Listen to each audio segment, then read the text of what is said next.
Listen to that sound. It feels like heavy rain hammering against a metal roof, doesn't it? But that isn't rain. That is the sound of thousands of steel bodkin points striking French armour at once. A relentless metallic roar. An arrow storm so loud it drowns out commands, screams, and thought itself. In October 1415, in a muddy field in northern France, the age of chivalry didn't fade away. It collapsed, under pressure, arrogance, and men already half defeated before the battle began. Welcome to Agincourt. We tend to imagine medieval battles as noble affairs, shining armour, banners snapping in the wind, honour settled by the sword. Agincourt was none of that. It has been romanticised by William Shakespeare and polished by centuries of patriotic storytelling. But beneath the poetry lies something far worse. Exhaustion, panic, and bodies pressed together so tightly that survival became impossible. Today, we're stripping away the legend to look at what actually happened. How did a starving English army, outnumbered many times over, destroy the heart of French nobility? Was it tactical brilliance, or the fatal arrogance of an army that believed armour and birth made them untouchable? Henry V was only 28 when he invaded France. His claim to the French crown rested on bloodlines and belief, but his campaign quickly turned into a nightmare. The siege of Harfleur succeeded, but disease ravaged his army. Dysentery spread through the camp. Men weakened, morale collapsed, supplies vanished. By October, Henry wasn't advancing, he was retreating. His army staggered north toward Calais through constant rain and mud. Food was scarce, many were sick, cold, barely holding together.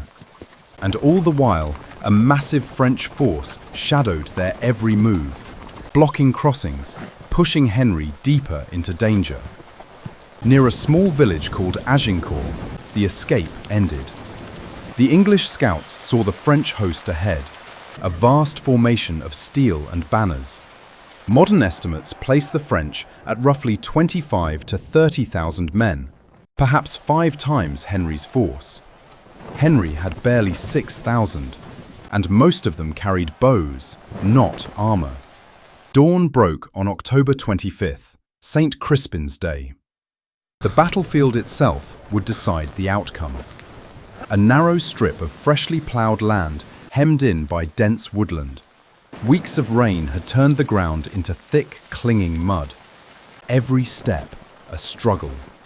Men in plate armour carried enormous weight.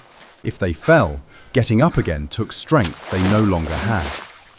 Henry arranged his army carefully. Make a line on the flank! Men-at-arms in the centre, archers on the flanks. Sharpened wooden stakes driven into the ground. For hours, nothing happened. The French waited, certain the English would weaken further. Then Henry made his gamble. He ordered his archers forward. Closer, close enough. The moment the stakes were replanted, the bows came up, and the battle began. The English longbow was a weapon of endurance and discipline. Drawing over 100 pounds of force, it took a lifetime to master. A skilled archer could loose 6 to 10 arrows a minute, turning the sky into a constant stream of steel. Bodkin points weren't designed to slice. They were built to punch through gaps, joints, visors, weak points in armour. When thousands were loosed together, the sound wasn't a whistle, it was a continuous roar. Arrows struck armour, visors, shields, horses. The French cavalry tried to charge. The mud slowed them. The stakes broke them. The pressure behind forced them forward anyway. The charge collapsed before it reached the English line. The French men-at-arms continued on foot, pressed tightly together, leaning forward under weight and exhaustion. They reached the English, not as a charging force, but as a suffocating mass. This was no heroic duel. The French advance jammed into itself. Men pushed from behind into those ahead. unable to turn, unable to fight, unable to breathe. When someone slipped, there was nowhere to fall. Bodies held them upright. Knights died without visible wounds, their own armor turning into a prison they couldn't escape. Seeing the enemy trapped, English archers dropped their bows. They moved in with knives, mallets, and axes, targeting joints, visors, weak points. What followed wasn't chaos, it was methodical.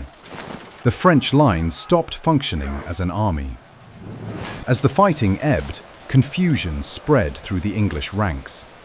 Reports came in, some false, that French forces were regrouping. At the same time, the English baggage train was attacked behind them. Henry believed that his army was about to be overwhelmed. Thousands of French prisoners were being held nearby. In medieval warfare, prisoners were wealth. Killing them wasn't just brutal, it was unthinkable. But if the battle reignited, those prisoners could become a threat. Henry gave the order. The prisoners were to be killed. Many English knights refused, so the task fell to others. The second attack never came. The decision, made in fear, stained the victory forever. When the sun set over Agincourt, the scale of the disaster was clear. The English lost a few hundred men. The French lost thousands, including much of their nobility. Agincourt wasn't a triumph of chivalry. It was the moment medieval warfare collided with terrain, discipline, and human limits. So ask yourself, did Henry save his army that day, or cross a line no victory can justify? At Agincourt, armor failed, numbers failed, arrogance failed. But sometimes, war isn't decided on land. Sometimes, it's decided by the sea. A narrow strait, violent currents, water that doesn't flow, but surges. An enemy fleet stretching across the horizon, hundreds of warships, against 12. The strait is so narrow, the ships can barely turn. And behind them, nothing. One admiral, no fleet left to command, no orders left to follow. Next time, the battle where the sea itself became a weapon. The Battle of Myeongyang.